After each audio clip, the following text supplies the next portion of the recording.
Medika, perkenalkan nama saya Sela. Saya salah satu fisioterapis di Klinik Pratama Medika. Stroke adalah suatu kondisi ketika pasokan darah ke otak ini terganggu atau tersumbat. Nah, ini bisa dikarenakan dua hal.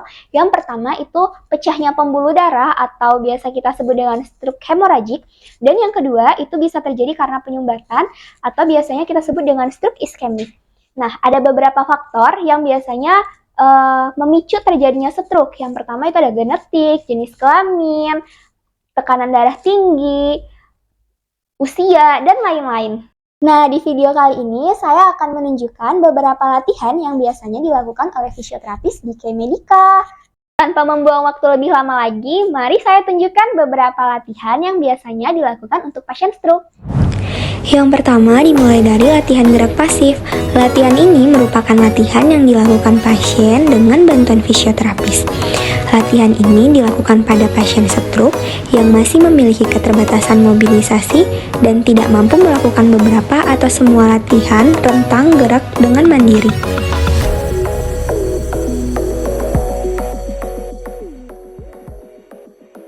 Selanjutnya, menggerakkan pergelangan tangan dengan hitungan kurang lebih 1-10.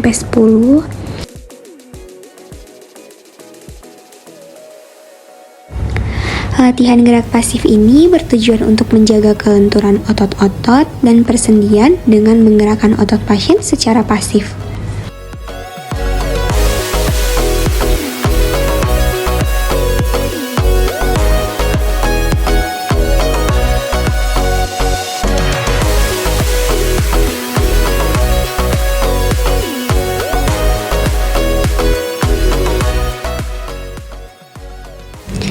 Setelah pergelangan tangan dan jari-jari tangan digerakkan, sekarang kita menggerakkan secara pasif bagian siku. Dilakukan dengan cara satu tangan memegang di bagian atas dari siku dan satu tangannya lagi di pergelangan tangan. Kemudian kita gerakan seperti yang ada pada video dengan hitungan kurang lebih 1-10 kali.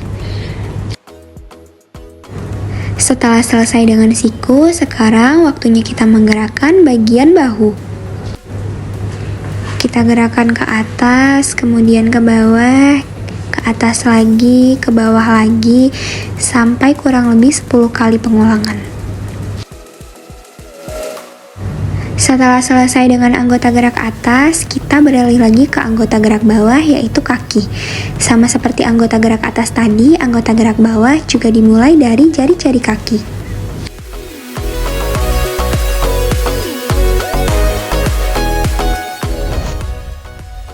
Setelah selesai dengan jari-jari kaki, kita lanjut lagi menggerakkan pergelangan kaki.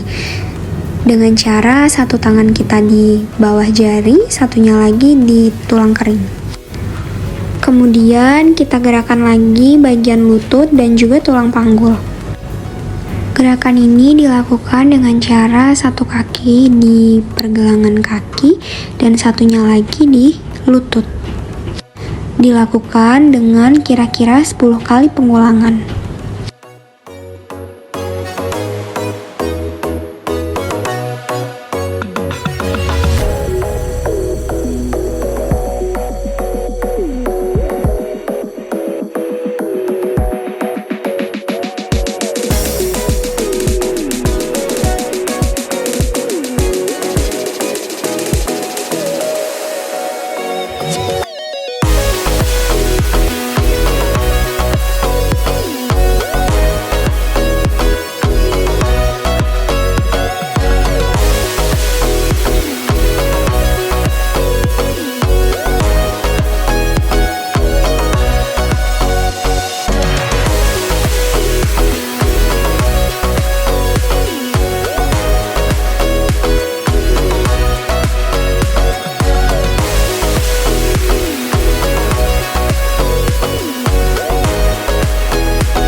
Ketika pasien sudah dirasa mampu, selanjutnya yang kita lakukan adalah latihan gerak aktif. Latihan ini dilakukan dengan cara fisioterapis memberikan motivasi dan membimbing pasien dalam melaksanakan pergerakan sendi secara mandiri sesuai dengan rentang gerak sendi normal. Sama seperti gerak pasif tadi, gerak aktif ini juga dimulai dari jari-jari tangan, kemudian nanti pergelangan tangan, kemudian bagian siku. Fisioterapis harus tetap memberikan pengarahan agar pasien bergerak sesuai dengan rentang gerak sendi normal. Jangan lupa juga tetap selalu memberikan motivasi agar pasien stroke semangat untuk menggerakkan persendiannya. Setelah bagian siku selesai, selanjutnya kita menggerakkan sendi bahunya juga.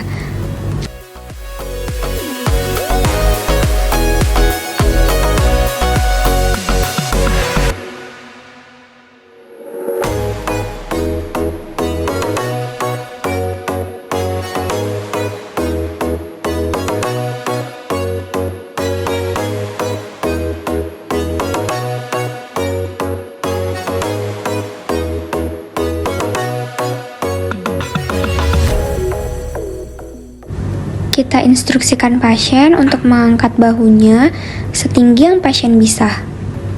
Kemudian diturunkan lagi ke bawah.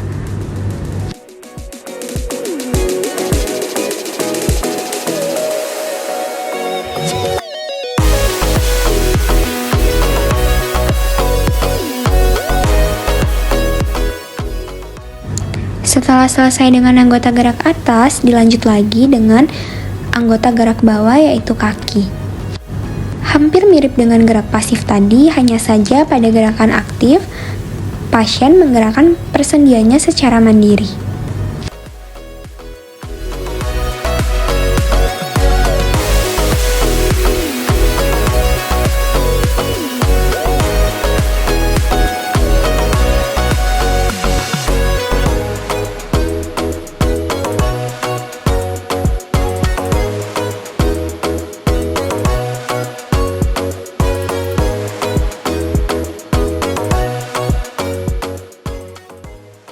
Setelah selesai dengan latihan gerak pasif dan aktif, selanjutnya pasien biasanya kita latih untuk bridging exercise.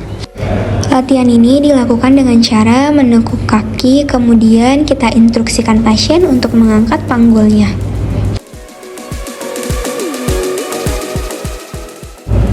Lalu kita suruh tahan, kemudian diturunkan lagi secara perlahan.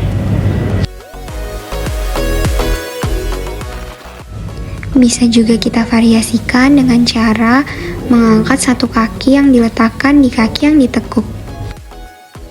Untuk hitungannya sama seperti yang tadi, kira-kira 1-10, kemudian diturunkan lagi, lalu angkat lagi.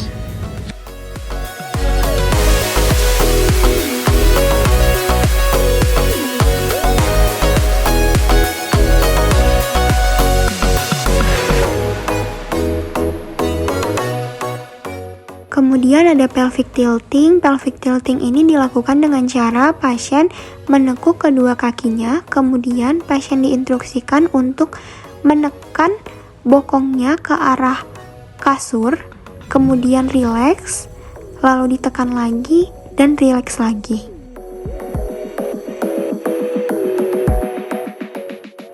Setelah itu, kita latih juga pasien untuk transfer secara mandiri dari baring ke posisi duduk. Lalu transfer dari bed ke kursi.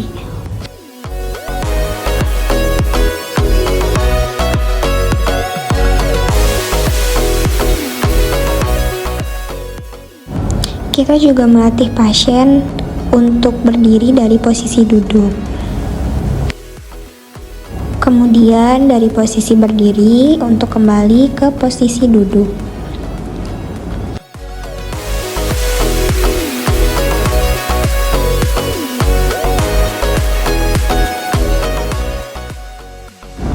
Kemudian ketika dirasa sudah mampu, kita latih juga pasien untuk belajar berjalan.